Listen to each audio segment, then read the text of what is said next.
Hi there. Whether you're a drum major in a college band, a high school band, or if you're in a drum corps, there's always something new to learn about how to be a really effective leader.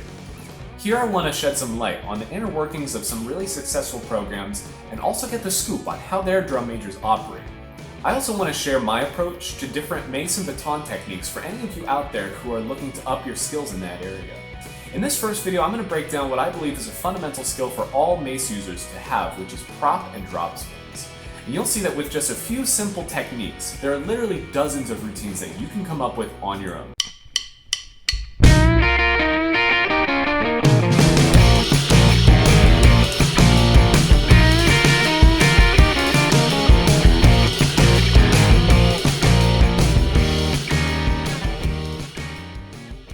Alright, so for prop spins on the right side, grab in the middle of the mace, rotate it counterclockwise and grab under so both thumbs are down. Then keep rotating, grab palms up, get a nice finger twiddle in there.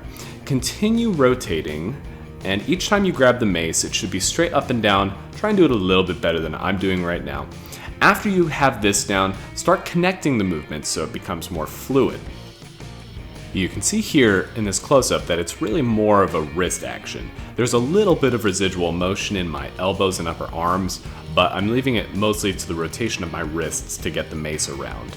As you're spinning, keep the mace body-centered between your belly button and your sternum, somewhere around there. And you're simply going to stop it flat, and now you can do the exercise on the other side.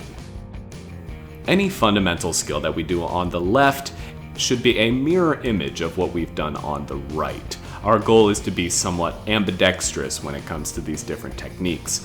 I'm right-handed, so I'm more confident on that, but your goal should be to make every side as fluid and consistent as possible. So for the matter of drop spins, on both sides you'll want to do this just above the balance point. And these are basically just like little mini tosses in each hand doing a single rotation.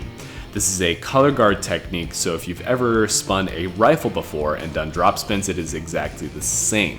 Try and keep your forearm as parallel to the ground as possible and let your wrist do the work. Here, be sure to stare down your camera for some reason. Anyway, once you're comfortable with these drop spins, you can start to bump up the number of rotations that you're doing. Here I'm doing double time, which is basically another half rotation on each drop spin, and if you're comfortable with that, then you can move on to a full single rotation on every drop spin. And of course, as with all our other techniques, we want to be as ambidextrously stable as possible, so do this exercise on both sides. Now, here's an additional technique that you can use to make your double time look even more flashy and spectacular. Basically, all you do is you add in your left hand to sort of guide the mace as it goes along. It doesn't really change the pattern or anything, it's just there to add a little bit more flavor, and it looks badass. Using these techniques, there's a whole plethora of combinations that you can come up with. These are your routines, and they don't have to be complicated in order to look complex and interesting. Allow these skills to come together to create a product that is greater than the sum of its parts.